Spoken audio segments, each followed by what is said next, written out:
apporté des précisions et des choses. On a dit beaucoup de choses sur la guérison divine. Et nous croyons que Jésus est le grand guérisseur, entre guillemets, même si ce mot a été plus utilisé dans le monde occulte.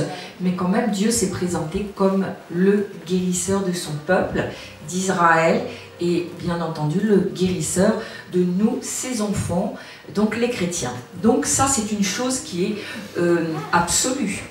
C'est une chose qui est incontournable. Mais la grande question, c'est pourquoi tant de gens malades? Pourquoi tant de gens qui ne sont pas encore guéris? Et moi, je voudrais commencer par parler à propos de la foi et de la guérison.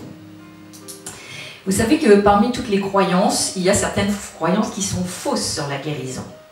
Et il y a un point sur lequel tout le monde s'accorde, c'est l'importance de la foi par rapport à la guérison. Mais nous savons, et la parole le dit, que la foi, elle est agissante. Donc votre foi, notre foi, à chaque fois, je dirais qu'on fait preuve de foi, et on verra un petit peu comment on fait.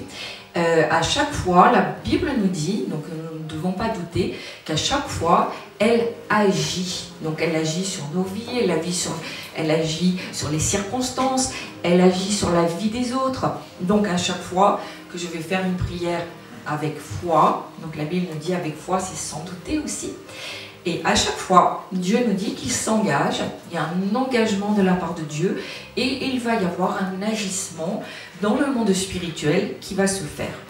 Et notamment en ce qui concerne notre guérison. Et je voudrais, on peut relater quelques guérisons dans la Bible, et il y a ceux qui saisirent leur guérison par la force. Vous savez, il y a ce verset qui dit que ce sont les violents qui s'emparent du royaume de Dieu. Nous savons que ce n'est pas une violence physique, que c'est une violence spirituelle. Et la Bible nous parle notamment de Bartimée, qui est cet aveugle qui est venu, et Jésus passait le long du chemin, et l'a hélé à plusieurs reprises, au point que Jésus était dérangé. Il est venu voir, et il a effectivement, Bartimée était guéri. Et puis il y a la femme à la perte de sang. Nous voyons aussi qu'elle est venue saisir, arracher quelque chose, peut-être que Jésus ne voulait pas lui donner. Et puis il y a ceux dont la foi étonne Jésus, on le voit parce que Jésus lui-même en parle. Il y a le centurion, et puis il y a la femme syro-phénicienne. Et là, Jésus est étonné vraiment de la foi qu'ils peuvent avoir. Et nous pouvons également nous rappeler des amis du paralytique. Vous vous rappelez qu'ils ont ouvert le toit de la maison, ils ont descendu le paralysé, et ils ont vraiment, réellement fait également preuve d'une grande foi. Et puis, le maître était là, il enseignait. Évidemment, quand il a vu le paralytique descendu par ses amis, il s'est arrêté, il a prié. Donc, nous voyons tous ces exemples de foi, et la Bible nous en parle, mais Jésus n'a pas guéri que des héros de la foi. Et moi, je voudrais m'adresser à vous, parce qu'on n'est pas forcément des héros de la foi. Évidemment, il y a différents niveaux de foi, et quand on démarre avec le Seigneur, on n'est absolument pas un héros de la foi. Alors, est-ce que ça veut dire que, finalement, comme je suis tout nouveau, certains disent bébé spirituel, alors, du coup, moi, n'ayant pas la foi suffisante, je ne pourrais pas obtenir ma guérison, alors. Et les évangiles nous parlent, et moi, ça me parle, d'une foi chancelante. Elle nous parle notamment du père de l'enfant lunatique. Vous vous rappelez ce passage où effectivement il n'a pas réellement la foi, et il demande même à Jésus de venir au secours de sa foi. Il a vraiment une foi un peu plus chancelante. Est-ce que seulement il avait la foi? Mais en tout cas, nous voyons une chose, c'est que Jésus l'a encouragé. Il l'a encouragé, et il y a également la foi incertaine du lépreux, que Jésus a rassuré sur sa volonté de le guérir.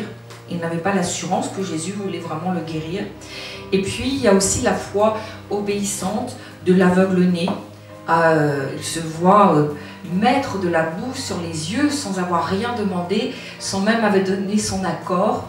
Et là, Jésus lui dit d'aller se laver. Et nous voyons qu'en fait, c'est une foi. Peut-être il est étonné, mais en tout cas, il va le faire, il obéit, une foi qu'on peut dire, voilà, obéissante. Et il y a quelque chose aussi que nous devons remarquer, c'est que Jésus ne mettait jamais en doute la foi des gens qui venaient et pour lesquels il priait. Et je crois que, et nous pouvons dire la même chose, que ce n'était pas forcément nécessaire que les gens que Jésus a guéris aient la foi. Et nous voyons à chaque fois dans les évangiles qu'à chaque fois que les malades doutaient, Jésus ne les disqualifiait pas. Mais au contraire, il les protégeait, il les encourageait, je dirais, il les qualifiait pour la guérison. Et même si leur foi était petite, vacillante, voire même une absence de foi peut-être, Jésus ne les a jamais disqualifiés pour la guérison. Et même bien plus, Jésus et les apôtres guérissaient parfois sans même demander la permission du malade. Et Jésus a même guéri au moins un homme anonymement, et nous pouvons lire ensemble, c'est intéressant. Donc il ne savait absolument pas qui était Jésus. On trouve ça dans Jean 5, versets 1 à 13. Après cela, il y eut une fête des Juifs, et Jésus monta à Jérusalem. Or, à Jérusalem, près de la porte des brebis, il y a une piscine qui s'appelle en hébreu Bethesda et qui a 5 portiques. Sous ces portiques étaient couchés en grand nombre des malades, des aveugles, des boiteux, des paralytiques qui attendaient le mouvement de l'eau. Car un ange descendait de temps en temps dans la piscine et agitait l'eau. Et celui qui descendait le premier, après que l'eau avait été agitée, était guéri, quelle que fût sa maladie.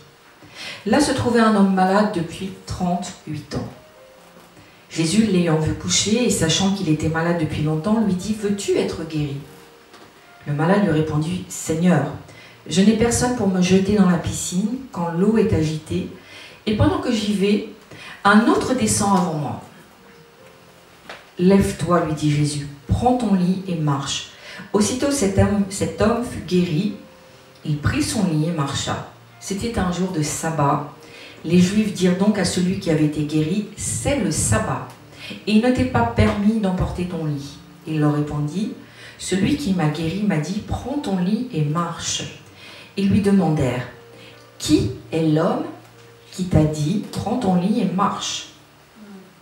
Mais celui qui avait été guéri ne savait pas qui c'était, car Jésus avait disparu de la foule qui était en ce lieu. Et il n'avait pas la foi en Jésus. Et la parole nous dit même qu'il ne savait même pas qui était Jésus. Il l'appelait Seigneur, comme on pouvait appeler en ce temps, voilà, pour un titre un petit peu révérencieux, mais il ne savait pas que c'était Jésus, il ne savait pas que c'était le Fils de Dieu. Et donc nous voyons, et à ce stade on peut se poser la question, est-ce que c'est nécessaire finalement qu'un malade ait foi en Dieu? Est-ce que Jésus peut le guérir même s'il ne sait pas qui c'est et il n'a aucune connaissance de qui est Dieu et encore moins de qui est Jésus-Christ? Donc réfléchissons quelques instants. Jésus a guéri également un homme découragé qui ne connaissait même pas son prénom. On vient de lire l'histoire et nous voyons que sa guérison n'est pas l'effet d'une foi personnelle. Et si on va plus loin, Jésus nous demande de ressusciter les morts. Donc là, c'est plus qu'une guérison, une ressuscitation. Et le mort ne peut pas avoir la foi pour sa propre ressuscitation, n'est-ce pas? Et également, nous voyons qu'il y a des exemples de bébés et d'enfants qui sont guéris. Et ça ne peut pas être non plus une foi personnelle qui ferait qu'un bébé, un enfant serait un héros de la foi et ça le qualifierait en quelque sorte pour une guérison divine. Et je crois que nous devons arrêter de nous inquiéter de la foi du malade avant de prier pour lui. Et c'est un peu le message que je veux passer aujourd'hui, parce que je crois qu'on a souvent dit qu'il fallait absolument que la personne pour laquelle vous priez, sa foi soit engagée, sa foi soit solide, sa foi ne soit pas vacillante, qu'il sache qui est le Seigneur, etc. Et pourtant, quand nous revenons à l'Évangile, ce n'est pas exactement ce que nous lisons.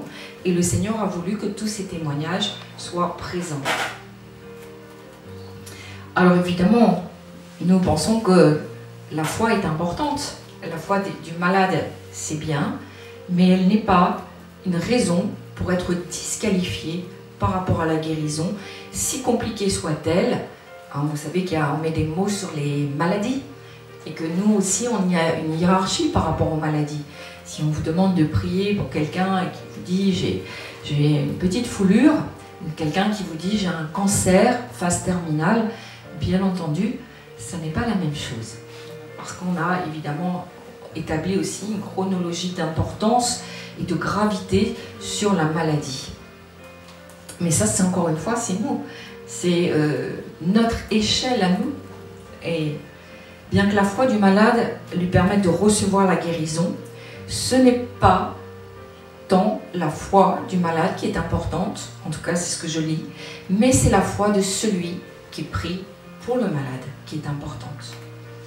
Et c'est pour ça que nous devons aussi, et si vous voulez que Dieu vous utilise, vous voulez prier pour les gens et avoir du résultat, il faut évidemment différentes choses, mais il va falloir cultiver la foi, développer la foi, et il va falloir aussi agir.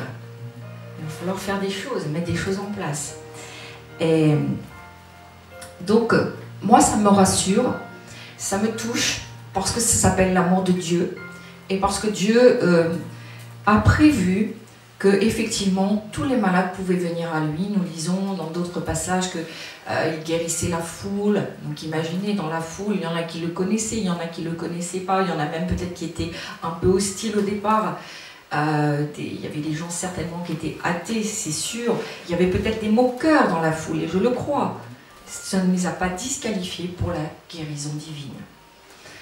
Et je dirais même une chose, je m'engage en le disant moi-même, mais plus la personne est incrédule, et plus sa guérison sera un signe fort pour elle. Vous savez, il y a des gens effectivement qui ont vécu des choses dans le miraculeux, parce que quelqu'un a osé prier pour eux, et nous voyons que, ayant obtenu la bénédiction, la guérison, ils sont devenus vraiment des combattants pour le Seigneur. Ça a bouleversé, complètement transformé leur vie. Et je crois qu'effectivement, plus la personne est incrédule, plus elle est athée, plus ça va avoir un impact fort par la suite dans elle-même, sa propre évangélisation, etc. Donc ce qui est important, c'est le témoignage. C'est pour ça que souvent on dit la guérison est assez simple. Elle est assez simple parce que Dieu, je vous le dis, s'est présenté comme le grand guérisseur. Et si vous trouvez quelqu'un qui a suffisamment la foi pour prier pour vous, alléluia. Mais derrière, il y a votre témoignage. Parce que c'est le témoignage aussi qui va changer les vies, qui va amener les gens au Seigneur. Et le témoignage de votre guérison est extrêmement important et puissant. Alors l'apôtre Jacques, et je voudrais qu'on puisse lire ensemble, il va aller même encore plus loin. Il va placer même la responsabilité de la guérison sur ceux qui prient. Voilà, donc si vous priez, et si vous n'avez pas de résultat, il faudra vous en prendre qu'à vous. Il faudra dire, voilà, il faut encore que je fasse grandir ma foi. C'est une histoire de foi personnelle. Donc vous voyez, un leader, un pasteur, un ancien qui vous dirait, j'ai prié pour toi, il n'y a pas de résultat. Interroge-toi devant le Seigneur, mets-toi à genoux, confesse tes péchés, lis plus ta Bible, prie plus. Ce n'est pas vraiment ce qu'on peut comprendre de ce que la parole de Dieu nous dit. Et c'est vrai que parfois, nous les leaders, on n'a pas assez l'humilité pour reconnaître qu'effectivement, on manque de foi. On manque de foi pour la guérison, on manque de foi pour voir le surnaturel de Dieu. Alors lisons ensemble cette responsabilité dont parle l'apôtre Jacques. Jacques 5, 13 à 15. Quelqu'un parmi vous est-il dans la souffrance? Qu'il prie. Quelqu'un est-il dans la joie? Qu'il chante des cantiques. Quelqu'un parmi vous est-il malade? Qu'il appelle les anciens de l'Église et que les anciens prient pour lui en loignant d'huile au nom du Seigneur. La prière de la foi sauvera le malade. Je recommence. La prière de la foi sauvera le malade. Et le Seigneur le relèvera. Et s'il a commis des péchés, il lui sera pardonné.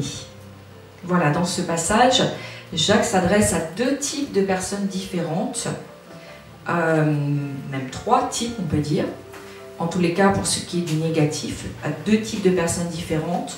Il s'adresse d'une part à ceux qui souffrent. Jacques reconnaît qu'effectivement, ce n'est pas parce que nous sommes chrétiens qu'il y a une absence de souffrance dans la vie. Mais il dit que ça ne doit pas être un problème. Si tu es momentanément dans la souffrance, prie. C'est-à-dire que les mots employés sont différents entre souffrance et malade. Ce sont les deux cas dont l'apôtre Jacques parle. Et il y a deux mots grecs que je vous donne. C'est kakopathéo, c'est le terme souffrir, c'est-à-dire c'est être affligé de malheur. C'est être dans la difficulté, voire les difficultés. Ça ne veut pas dire que c'est tout le temps, mais on peut y avoir momentanément dans nos vies, et ce n'est pas parce qu'on est chrétien qu'on ne le rencontre pas, donc il faut se déculpabiliser aussi. Mais en tout cas, l'apôtre Jacques nous donne des solutions. Il dit que voilà, si tu es dans une période de souffrance, si tu es affligé, si tu rencontres des difficultés, à ce moment-là, il faut simplement t'en remettre au Seigneur. Et il faut te fortifier personnellement avec ton Dieu.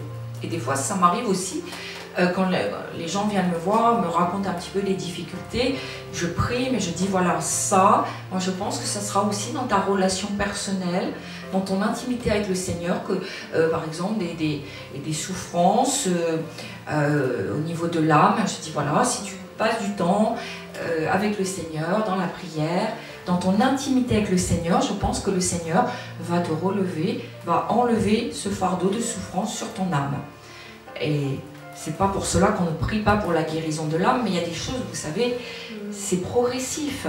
Et le Seigneur va décharger l'âme au fur et à mesure que vous allez vous trouver dans sa présence et dans son intimité. Bah, si tu souffres, si tu rencontres des périodes de difficulté, mets-toi dans le Seigneur.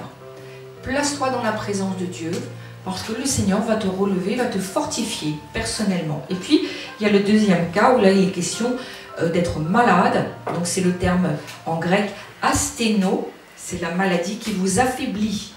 C'est-à-dire que vous êtes malade, vous êtes très faible, très faible. Et l'apôtre, à ce moment-là, dit, mais si tu es faible, si tu es malade, au point de ne pas pouvoir te déplacer parfois, il dit, voilà, il convient que tu demandes aux anciens.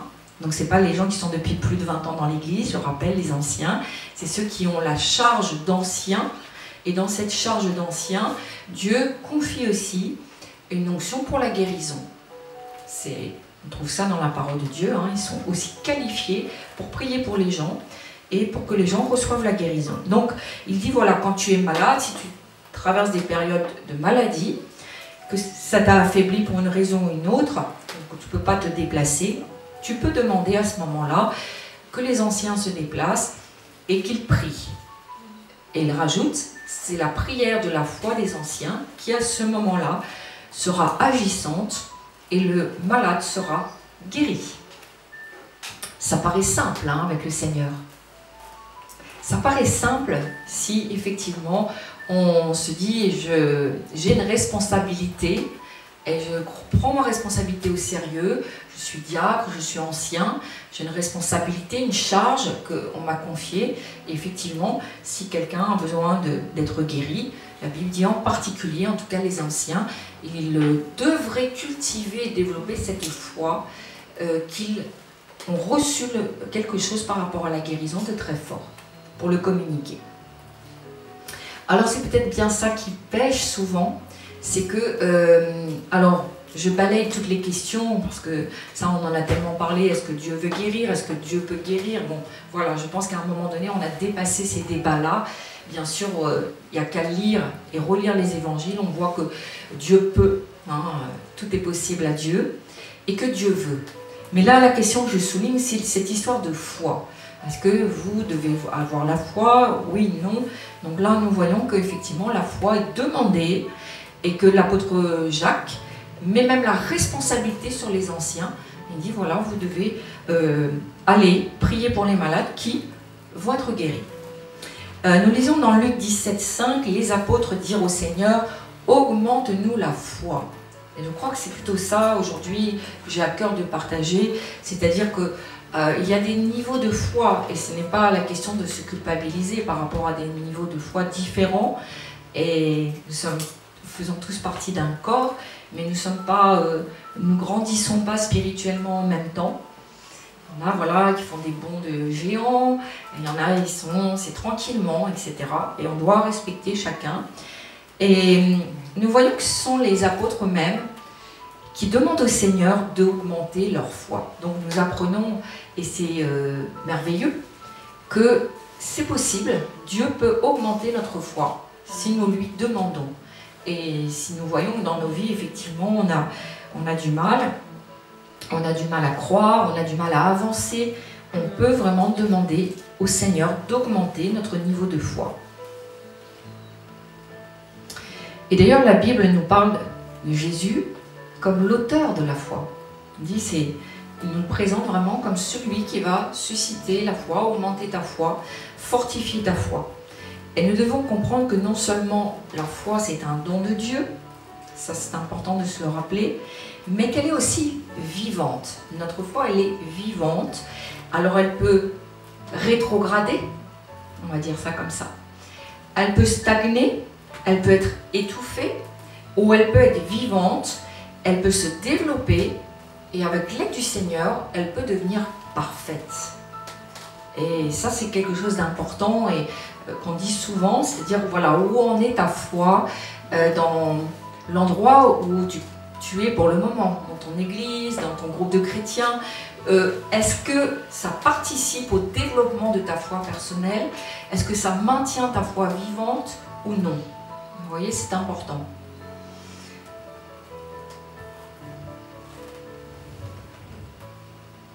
Alors comment est-ce qu'on peut faire? Et bien sûr, je dis on demande au Seigneur la foi, mais on a une responsabilité, frères et sœurs, amis, et on doit aussi, il y a des choses qu'on doit faire. Premièrement, ta foi ne peut pas être vivante dans un cimetière. C'est-à-dire que si tu es dans un endroit de mort, si tu vois autour de toi que les gens meurent, que ce soit spirituellement, physiquement parfois, et tu ne pourras pas évidemment avoir ta foi vivante puisque nous faisons partie d'un corps et qu'il y a ce système de contagion aussi. Quelqu'un qui est mort ne va pas te communiquer la vie. Donc la première chose c'est de sonder, d'être honnête avec le Seigneur et de dire est-ce que à l'endroit où je suis, ma foi demeure vivante? Est-ce que je fais des expériences surnaturelles avec le Seigneur? Est-ce que je continue de voir les expériences? Est-ce que je vois aussi les choses qui se passent? Comment va ma foi? Vous voyez, c'est un point de départ avec le Seigneur, de s'examiner soi-même et de dire est-ce que dans le lieu que je fréquente, ma foi vraiment se développe. Normalement, au fil des mois, au fil des semaines et des mois, notre foi doit grandir. Et si vous voyez des guérisons et des miracles, ça active aussi votre foi, ça va développer, c'est comme un muscle. Et évidemment, vous allez vous fortifier de ces expériences que vous avez vues. Vous allez dire, oui, assurément, Dieu agit encore aujourd'hui. Donc ça, c'est le critère. Vous ne pouvez pas être vivant dans un cimetière. Il faut être courageux des fois et je crois que là, ce n'est pas une histoire de faire du sentiment. J'ai tellement entendu des frères et sœurs me dire « Pasteur, je ne peux pas quitter mon église parce que mon pasteur est très gentil. » Alors je crois que là, c'est une question de survie et on doit surtout pas être dans l'émotionnel. Moi, je ne vois pas que Jésus était dans l'émotionnel. La compassion, c'est différent. Il était dans la compassion pour les malades, mais il n'a pas fait de cadeaux pour les religieux, ceux qui mettaient les gens dans des liens, dans des carcans, dans des cimetières. Il n'a pas fait de cadeaux. Donc je crois que là, c'est pour chacun pour soi. Ce n'est pas une histoire d'aimer, de ne pas aimer, d'être dans la compassion. C'est une histoire vraiment de dire, moi Seigneur, je veux passer à un autre niveau maintenant. Et je veux pouvoir un jour aussi prier pour les malades et que les malades soient guéris. Donc, c'est premièrement, voilà, prendre la mesure de l'endroit où on est. J'ai eu aussi un témoignage qui me revient, quelqu'un qui m'a appelé et qui m'a dit « Je suis ancien, je suis dans une ville maudite et mon église a aussi été maudite. » Et il me dit « Moi, ça va bien. » c'est difficile des fois de dire la vérité parce que on se dit, la personne, si elle ne veut pas entendre, comment je vais dire? Seigneur, vraiment, aide-moi vraiment pour trouver les bons mots. Donc je dis, frère, bon déjà, tu sais, moi je travaille dans la délivrance et je ne peux pas croire que tu es déjà dans une ville maudite et qu'il n'y a rien sur ta vie. Et encore moins dans une ville maudite et encore moins dans une église maudite. Et je ne crois pas, peut-être c'est un leurre, je ne sais pas, mais vraiment questionne le Seigneur, moi ça me dépasse. Je crois que si tu es au courant de ces choses, toi il faut sortir de là.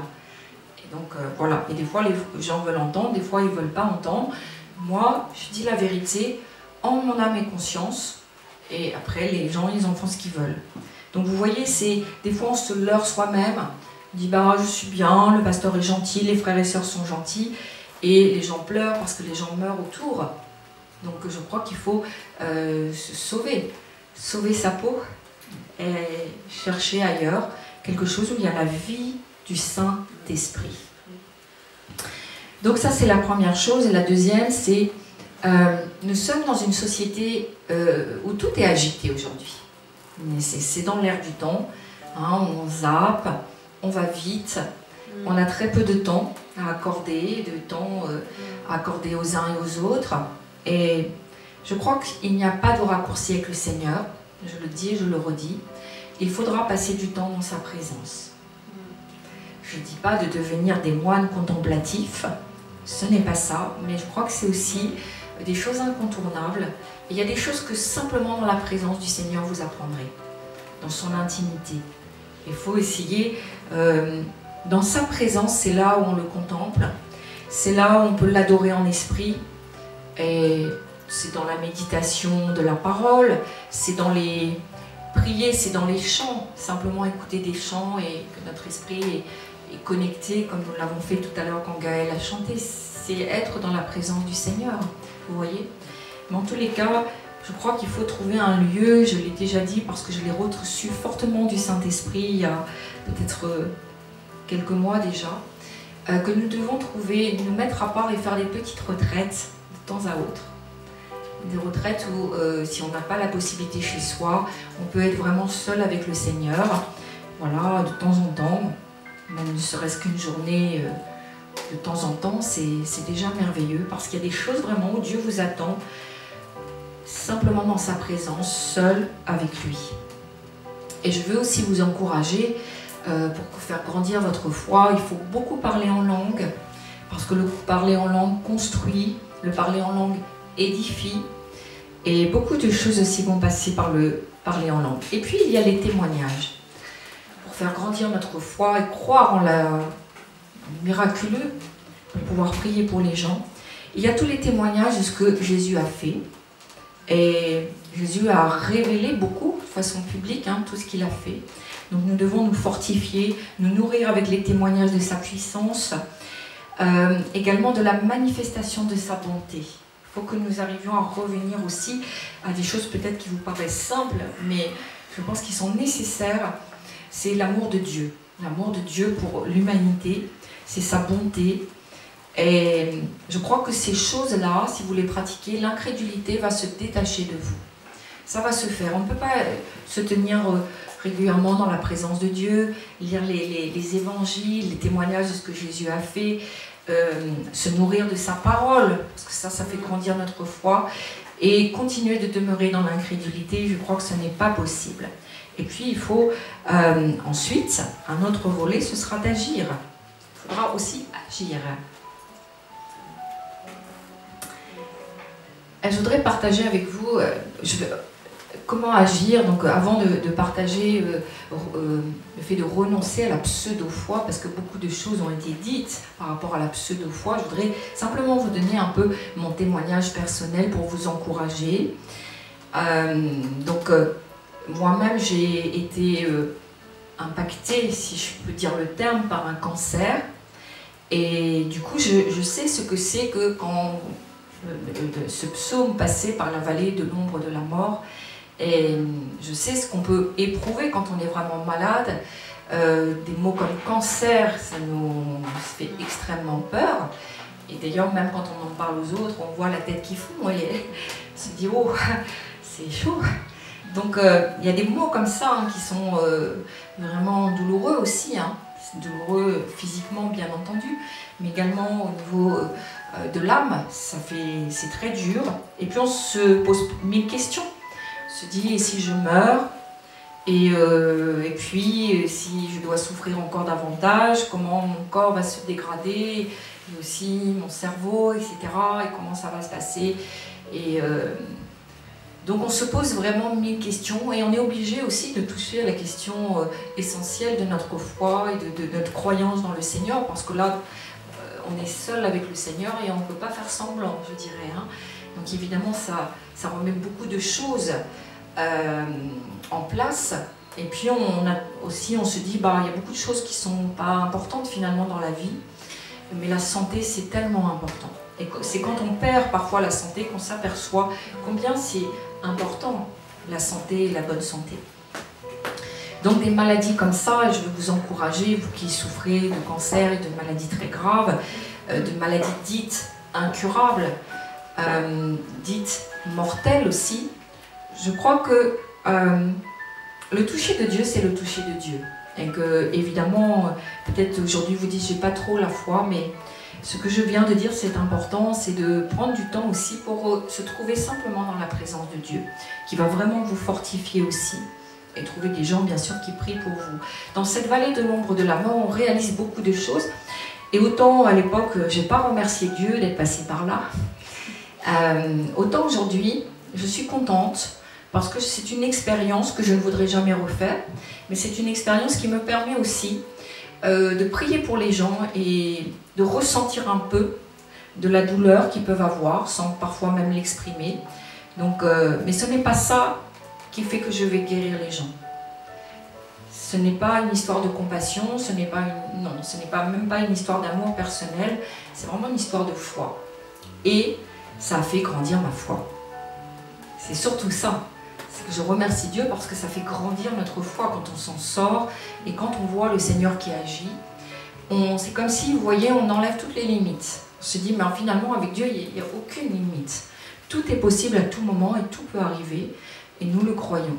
Donc, je crois que de ces maladies qui nous blessent autant, évidemment, le Seigneur le sait, le Seigneur veut agir, mais ça n'a rien à voir avec votre foi personnelle. C'est, je crois, simplement une attitude que vous devez avoir. Et je crois que si vous êtes là aujourd'hui, c'est que vous l'avez déjà, simplement d'abandon dans les mains du Seigneur. Vas-y, Seigneur. Et de trouver les bonnes personnes qui vont prier pour vous. Je referme ma parenthèse. Il nous faudra renoncer à la pseudo-foi. Et je voudrais dire des choses à ce propos, parce que beaucoup de choses ont été dites qui ne sont pas correctes, qui ne sont pas bibliques. La question, c'est comment prier pour un malade. Et je voudrais dire déjà ce que ce n'est pas. La prière pour le malade, ce que ça ne devrait pas être. La première chose, la foi n'est pas un désir. Ce n'est pas de la pitié. Ce n'est pas avoir une grande compassion. Ce n'est pas ça. C'est pas ça qui va motiver ma prière pour la personne. Et vous pouvez éprouver toute la compassion de la terre, vous pouvez éprouver tout l'amour pour le malade, que ça n'y changera rien, parce que ce qui va faire que le malade sera guéri, c'est uniquement une histoire de foi. Vous voyez? Alors j'ai entendu aussi des gens dire « Oh, mais là il n'y a pas beaucoup de guérison parce qu'ils n'ont pas la compassion. » Ça n'a rien à voir. Évidemment, nous voyons, et c'est écrit que Jésus avait la compassion, mais c'était en plus de la foi qu'il avait, il avait la compassion. Alors ça, c'est l'idéal, c'est d'avoir la foi et l'amour pour les gens, parce que ça permet aussi d'être bien traitant et d'être bienveillant. C'est votre amour personnel pour les gens qui font que vous allez être bienveillant pour eux. Mais ce n'est pas votre amour, ni votre compassion, ni même toute la pitié que vous pourrez avoir pour les gens qui vont être guéris quand vous allez prier. Deuxième chose sur laquelle je voudrais aussi remettre les pendules à l'heure, quand je prie pour convaincre Dieu de guérir, je ne suis pas dans la foi. Voilà. Et des fois, j'entends les prières des gens, et ils disent « Seigneur, tu vois combien cette personne elle a souffert. Tu vois combien elle a été à des endroits différents. Tu vois son calvaire depuis tant d'années, etc. Et c'est comme si la personne, dans sa prière, elle explique tout le parcours. Elle dit, Seigneur, prends pitié de cette âme. Et ça, ce n'est pas la foi. Vous voyez, c'est une pseudo-foi, parce qu'on n'a pas besoin d'expliquer à Dieu ce que la personne a vécu, ni son calvaire, ni ses expériences bonnes ou mauvaises. Mais Dieu le sait mieux que vous.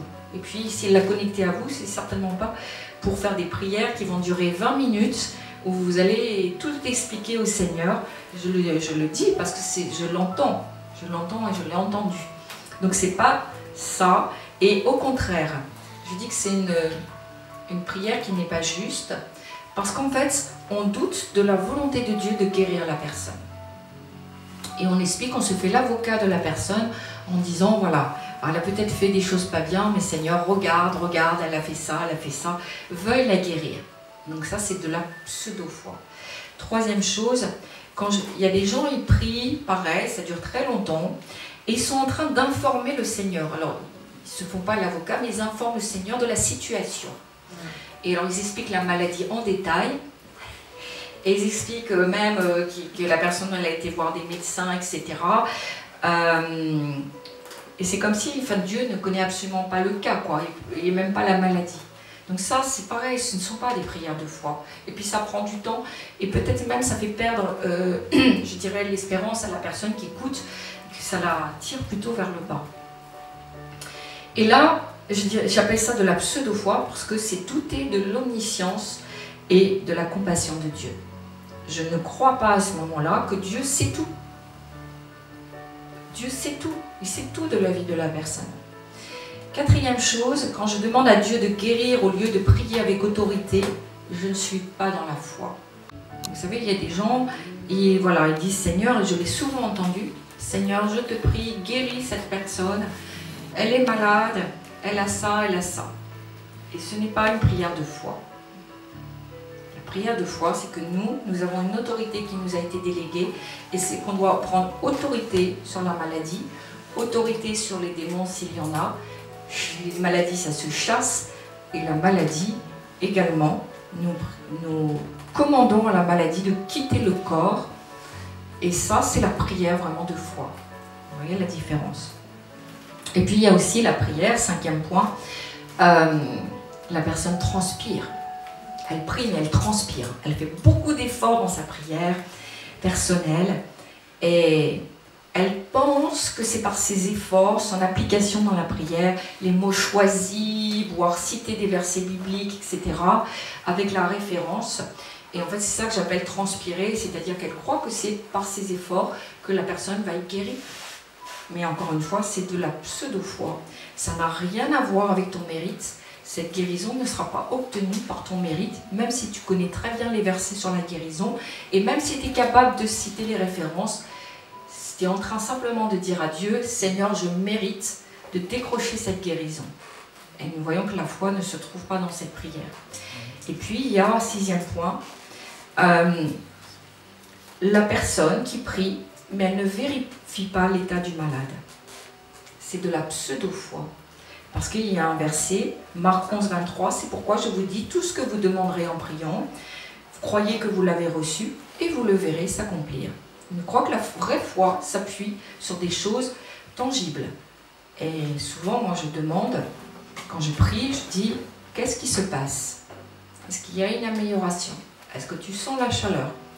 Et vous voyez, c'est important, parce que la prière de foi se base quand même sur quelque chose, vous le verrez s'accomplir. Des fois, ça peut tarder, mais nous croyons que quand nous prions, nous avons lâché la prière d'autorité sur la personne, quelque chose est en train de s'accomplir, et il est juste, et c'est la foi véritable, que de demander une vérification, et donc de faire participer aussi la personne en demandant, comme ça, ça nous permet de continuer aussi dans la prière, etc.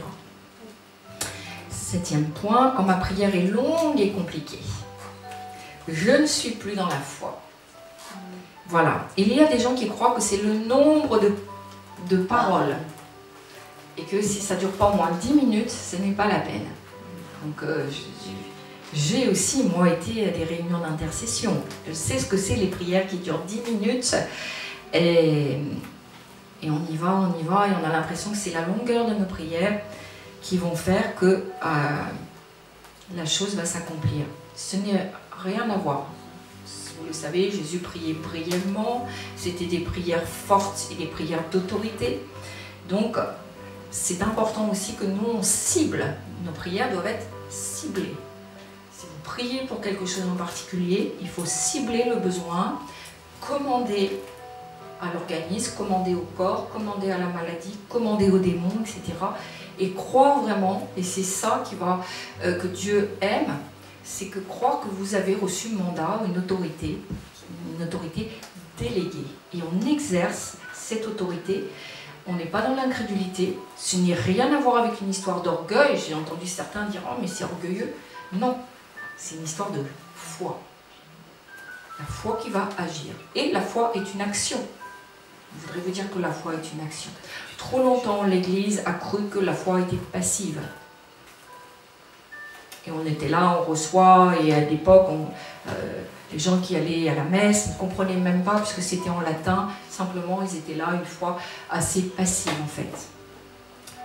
Jacques 2, 26 nous dit, comme le corps sans âme est mort, écoutez bien, de même la foi sans les œuvres est morte. Je vais répéter. Comme le corps sans âme est mort, tout le monde est vivant, donc vous avez tous encore une âme, mais j'aime cette comparaison. De même, la foi, sans les œuvres, elle est morte.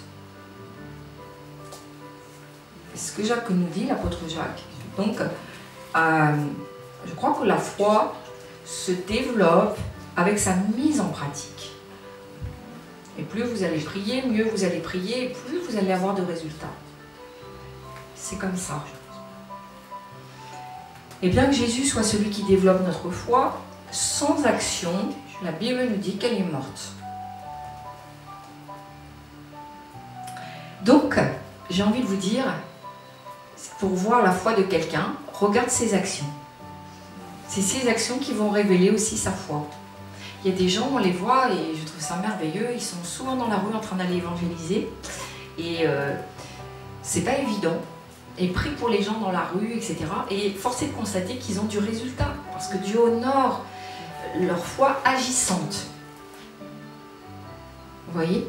Donc il faut se mouiller quand même quand vous allez dans la rue comme ça. Donc votre passage à l'action, c'est ça qui va révéler votre foi. Alors vous pouvez connaître toutes les promesses de Dieu par cœur. Hein. Moi je l'ai vu dans ma carrière. Les gens qui connaissent, qui ont une grande mémoire, toutes les promesses, à peine vous commencez un verset, ils vous ont déjà fini le verset et donné la référence. Et j'admire, je n'ai pas cette mémoire. Mais vous pouvez connaître toutes les promesses de Dieu par cœur. Vous pouvez être enthousiasmé, passionné par les œuvres de Dieu, ce qu'il a fait. Et vous pouvez également passer des heures à prier en langue. Mais si vous ne passez pas à l'action, l'apôtre Jacques dit que votre foi, elle est morte. Elle est morte. La foi sans les œuvres est morte. Alors on peut avoir une bonne théologie sur la guérison, connaître tout à propos de la guérison, et comprendre également qui on est en Christ, comprendre aussi ce système d'autorité déléguée, mais ce n'est pas suffisant. Il faut passer à l'action par la foi. Et vous pouvez recevoir des dons de guérison, de miracles et de foi. Si vous ne les utilisez pas, c'est comme une arme qui serait dans un coffre-fort. C'est inutilisé. Ça ne sert à rien. Vous voyez?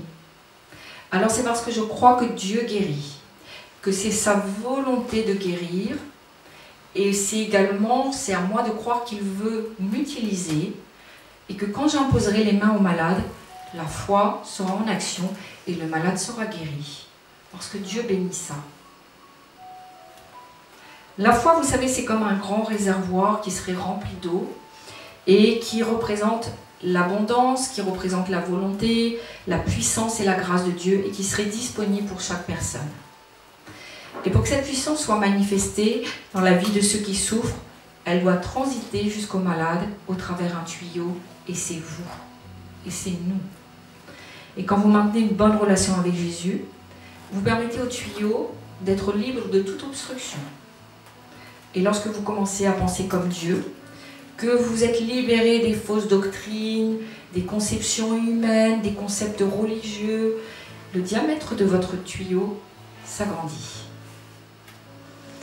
Et c'est comme un compte-gouttes, vous devenez après un canal de bénédiction.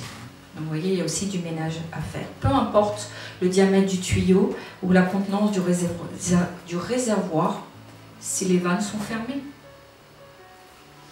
C'est uniquement lorsqu'on agit par la foi que les vannes s'ouvrent et que la guérison est relâchée dans le corps des malades. Je l'ai vu si souvent. Vous venez prier pour les malades et vous n'avez pas envie spécialement de prier pour les malades. Vous n'êtes peut-être même pas des fois qualifié pour le faire si vous êtes vous-même encore malade. Et vous vous dites, mais j'ai pourtant reçu le mandat, je dois prier pour les malades. Et ce n'est pas une histoire d'aimer, de ne pas aimer, de vouloir, de ne pas vouloir, d'avoir bien dormi ou de ne pas avoir de maladie. C'est une histoire de mandat et de foi agissante. Et puis je voudrais dire encore, et après je vais m'arrêter, la foi est une prise de risque. Et il y a des gens qui ne veulent jamais prendre de risque. Ils n'ont pas vraiment la foi. Vous avez toujours une prise de risque. Et je vous donne un exemple concret. Quand je suis dans les séminaires de délivrance, je ne sais pas comment Dieu va faire. C'est la grande inconnue. Les gens qui travaillent avec moi savent qu'il n'y a aucun séminaire qui soit pareil, parce que je ne travaille pas avec des stratégies humaines, je ne travaille pas avec des outils humains, mais je collabore avec le Saint-Esprit. Et le Saint-Esprit, parfois, ne me dit rien. Et des fois, je ne sais pas, j'ai préparé des messages, on me demande, même le matin, la veille, comment tu vas faire et les pauses et tout, et je dis, je ne sais pas. Et les gens qui travaillent avec moi, des fois, disent, bon, on va improviser alors.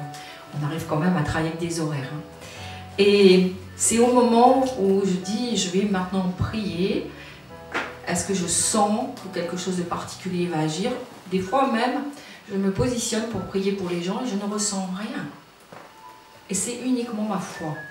C'est uniquement ma foi parce que je sais que j'ai reçu un manteau, un mandat pour délivrer les captifs. J'ai reçu un don de guérison. Et simplement moi, quand je dis je vais prier, je crois que Dieu va être là. Je n'ai ni forcément les mains qui chauffent, parce que ça, voilà, il y a des gens qui disent j'ai les mains qui chauffent, je sais que. Mais des fois, non, parce que Dieu permet, vas-y, tu m'as vu agir dans le passé, alors vas-y, je ne vais pas te laisser. Je dis Seigneur, là, je prends des risques. Et les gens sont venus, des fois de loin, et s'il ne se passe rien, qu'est-ce que je vais faire et qu'est-ce que je vais leur dire? Vous voyez, il y a une prise de risque, on se mouille. Mais moi, je me mouille et je mouille Dieu aussi, hein. Parce qu'après, c'est le nom de Dieu aussi, hein, quand même. Hein. Mais on ne peut pas agir sans prendre de risques. Ils sont plus ou moins grands. Hein. Mais prier pour quelqu'un, ça peut faire peur. Et des fois, ça fait peur. Et au début, je priais pour les gens. Moi, je me disais, waouh, qu'est-ce qui va se passer ou pas se passer? Et on a peur d'être ridicule et on a peur de l'échec. On a peur de ne pas être à la hauteur. Mais je crois vraiment qu'agir par la foi, c'est accepter de prendre des risques pour le Seigneur. C'est affronter nos peurs. Et vous voulez prier pour quelqu'un, mais vous n'êtes pas sûr d'avoir assez de foi, allez-y quand même. Et prenez et utilisez toute la foi que vous avez, même si c'est peu de foi, c'est déjà de la foi. Vous voyez, il faut y aller. Il ne faut pas attendre non plus que mon niveau de foi soit très élevé, parce que ce n'est pas forcément comme ça que ça va se passer. Dieu va aussi vous équiper par rapport à ce que vous faites.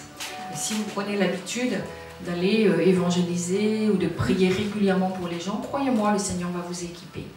Il va vous donner plus. Mais il faut que tu commences déjà. Et si tu as peur, il faut que tu saches que toute la peur que tu pourrais avoir ne pourra jamais annuler l'œuvre de la croix. Et tu peux arriver tremblant et la main sur le malade qui tremble. J'ai vu certaines fois, il y avait une telle pression, je sentais une telle pression que je tenais le micro et je tremblais. Comme ça. Les gens, par la grâce de Dieu, n'ont pas vu. Moi, je sentais et je disais, Seigneur, je vais peut-être faire un malaise. Je disais, si je fais un malaise, qu'est-ce qui va se passer? Je sentais que le Seigneur, c'est comme si le Seigneur, ça l'amusait en fait. Tu voyais, qu'il se disait, ben non, ma fille, t'inquiète pas, tu ne seras pas ridicule. C'est ça, le Seigneur ne permet pas non plus qu'on soit ridicule. Mais des fois, voilà, il va falloir vaincre aussi nos peurs et avoir la peur d'être ridicule. Et souvent, c'est le diable qui vous impose ça. Il impose une pression, il impose une peur, comme quoi tu pries et s'il n'y a pas de résultat, alors tu vas avoir l'air de quoi? Donc la manifestation de la peur en vous, c'est pas le signe que vous n'êtes pas dans la foi. Ça n'a rien à voir avec ça. La peur en vous, elle indique au contraire que vous êtes proche d'une de vos limites et donc d'une percée aussi miraculeuse. Si vous avez peur, c'est que vous avez outrepassé vos limites d'un point de vue humain et vous dites, Seigneur, si tu n'es pas là, moi, ça ne va pas aller. Et Dieu aime ça. Alors si vous êtes inexpérimenté, il faut faire un premier pas de foi. Je veux vous encourager vraiment. Il faut que votre foi se développe. Elle doit être régulièrement testée avec persévérance. Peut-être la première fois, tu vas imposer la main, il ne va rien se passer. Mais si Dieu voit que tu persévères, crois-moi, vraiment, ça va réjouir le cœur de Dieu. Parce que Dieu aime qu'on prie pour les malades. C'est vraiment dans le cœur de Dieu, ça. Et il nous a mandatés pour ça.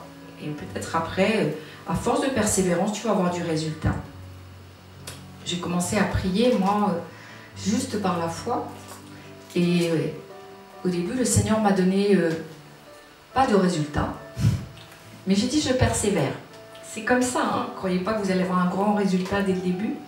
Et Dieu nous teste aussi dans notre persévérance. Et le fait qu'on n'a pas peur d'être ridicule, c'est pas grave, c'est pas un échec personnel. Je vais encore booster ma foi. Et ensuite, j'ai commencé à guérir les problèmes des footballeurs. Des genoux, oui. C'était assez drôle. Les gens venaient me voir, ils avaient eu des problèmes aux genoux.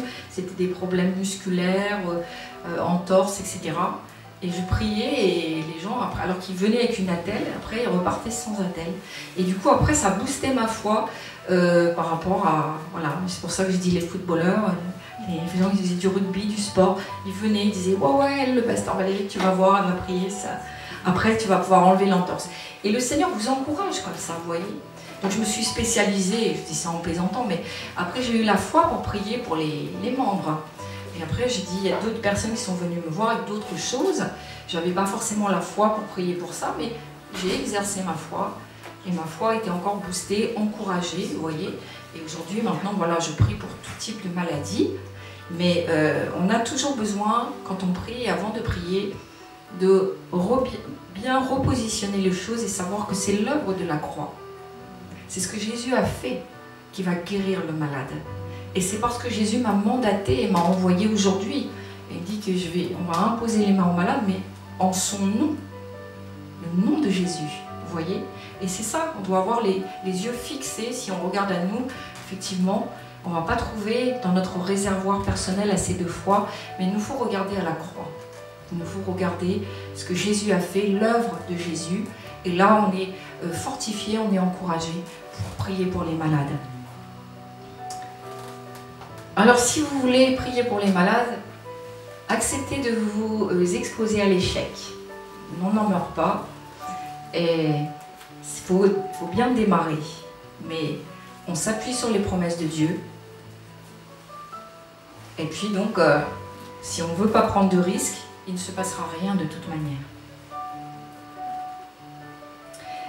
Et parfois les gens disent, mais s'il était possible, moi j'aimerais bien voir le résultat de ma prière. Je voudrais le voir à chaque fois. Je prie et je voudrais voir tout de suite le résultat. Mais alors, c'est pas une histoire de foi, ça. Bien sûr, on peut voir qu'il y a déjà un commencement, on peut voir, puisque la personne peut vous le dire. Mais la Bible nous dit, Marc 16, 20, « Et ils s'en allèrent prêcher partout, le Seigneur travaillait avec eux. » Nous travaillons avec le Seigneur. Nous allons cet après-midi prier pour les malades et nous allons travailler avec le Seigneur. Le Seigneur travaillait avec eux et confirmer la parole par les miracles qui l'accompagnaient. Quand on lit ça, ça paraît simple, mais c'est souvent nous l'obstacle. Hein, On pense qu'on n'est pas mandaté, on pense qu'on n'a pas suffisamment de foi, etc. Dieu confirme toujours sa parole avec les miracles. Je vous le dis, si là où vous êtes, il n'y a pas un accompagnement par les miracles, il faut bouger, il faut transiter. Puisque la Bible nous dit le miraculeux vient après l'annonce de l'évangile. C'est pas quelque chose... Aujourd'hui, quand je vois les commentaires sur Facebook, je suis toujours très surprise de l'état spirituel des gens. Je dis, ils contestent le miraculeux, ils disent non, c'est de la sorcellerie, alors que la Bible nous dit bien que là, partout où l'évangile va être prêché, le miraculeux va suivre. Ça paraît logique, simple et efficace, puisque les gens ont besoin aussi d'expérimenter le miraculeux. Alors des fois, les gens prêchent sur la guérison, et puis au moment où l'assemblée se dit « ça y est, je vais avoir ma guérison », ils ont fini de prêcher, ils saluent l'assemblée, et puis l'offrande, etc. Ce n'est pas juste. Nous devons amener un échantillon du royaume de Dieu. Mais ça nous implique, et ça implique aussi que nous, on doit développer cela, développer notre foi, et s'engager, commencer à prier là où vous êtes, pour les gens qui sont malades et qui acceptent que vous priez pour eux. Vous savez, Dieu prend vraiment plaisir quand il voit que ses enfants prennent des risques. La prise de risque pour Dieu, ça fait plaisir à Dieu. Alors Dieu va s'engager, s'il voit son enfant s'engager. Il ne va pas vous laisser dans la galère. Comment guérir les malades? C'est compliqué à donner une recette, un protocole. Voilà, je m'en garderai bien. Simplement, on reprend les évangiles, Jésus ne guérissait jamais deux fois de la même manière. Il y avait toujours... Pourquoi? Parce qu'il était entièrement conduit par le Saint-Esprit. Et ça, c'est quelque chose qu'on apprend au fur et à mesure. Ce n'est pas quelque chose qui va vous arriver non plus d'un seul coup. Au fur et à mesure qu'on va se concentrer sur la prière, on va prendre autorité. On sent qu'il faut plutôt mettre les mains comme ça. On sent qu'il faut plutôt prier de cette façon-là. Vous voyez, des choses comme ça, on se sent conduit à faire des choses. Des fois, on pose des actes de foi, on voit que Jésus, pour l'aveugle, il a mis de la boue, etc.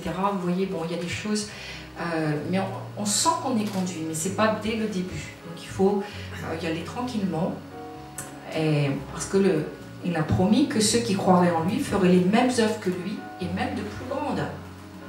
Ce n'est pas de l'orgueil. Certains disent, oh, tu te prends pour qui? Non, c'est biblique.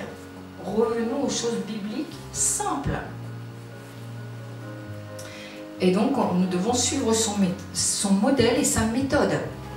Et vous voyez, on ne peut pas comme ça avoir notre propre méthode. J'arrive pour prier pour le malade, et petit 1, je dis ça, petit B, je dis ça.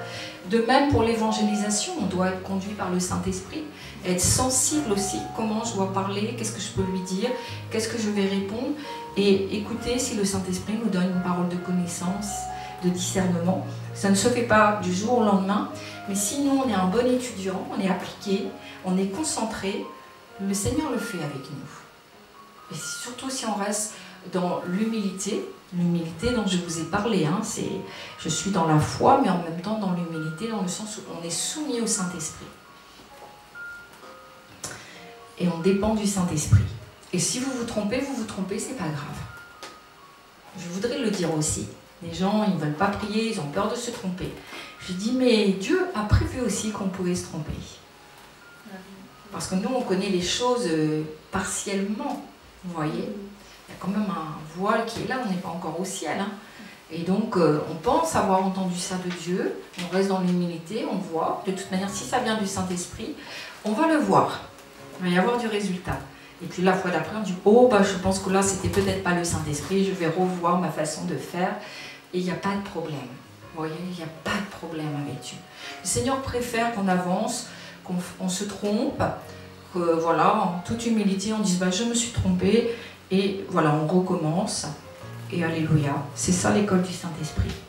La guérison, elle est prophétique. La guérison est prophétique, en ce sens qu'elle est conduite et inspirée par le Saint-Esprit. Les paroles prononcées déclenchent le surnaturel de Dieu. C'est pour ça qu'on doit être à l'écoute du Saint-Esprit.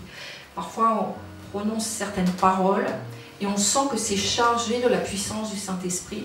Et le fait de prononcer ça, ça affecte positivement le corps ou l'âme de la personne. C'est pour ça qu'il faut être bien concentré aussi sur la prière. C'est important. Alors, est-ce que Dieu peut utiliser tout le monde pour prier pour les malades? Oui, il peut vous utiliser, il peut utiliser tout le monde, mais il forme et il qualifie ceux qu'il appelle. Il faut accepter aussi d'être formé, qualifié. Donc il faut devenir efficace entre les mains du Saint-Esprit afin qu'il puisse agir au travers de vous. Et même pendant votre apprentissage, et même malgré vos erreurs et votre manque d'assurance et votre peur de prier pour les gens. Petit résumé, comment prier pour les gens si vous ne l'avez jamais fait. Vous pouvez noter courtement un petit résumé. 1. Priez les yeux ouverts. Il est préférable de prier les yeux ouverts puisque comme ça vous voyez s'il y a des signes visibles.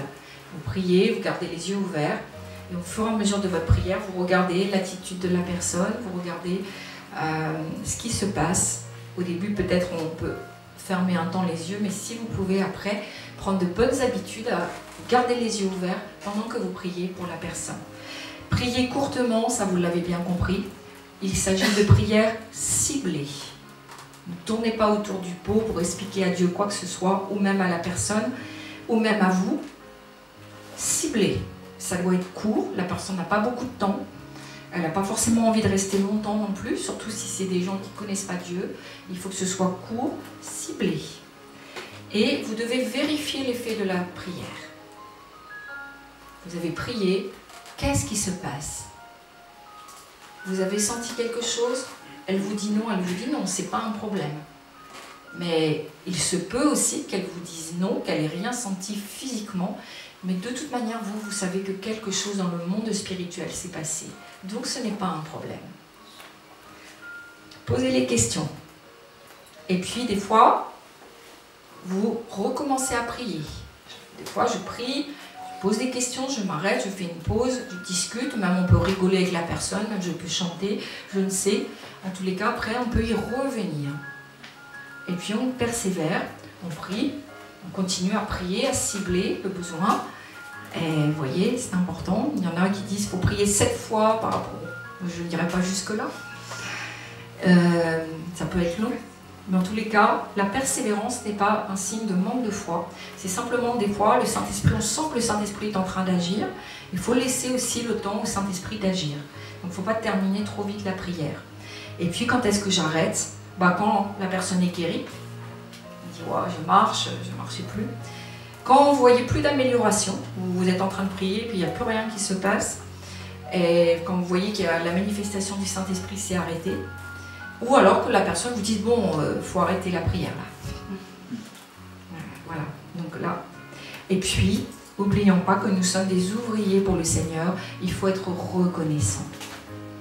Toujours vraiment prendre le temps d'être reconnaissant pour le Seigneur, de ce qu'il a fait, de glorifier Dieu, de dire à la personne qu'on a besoin de son témoignage pour glorifier le Seigneur, etc.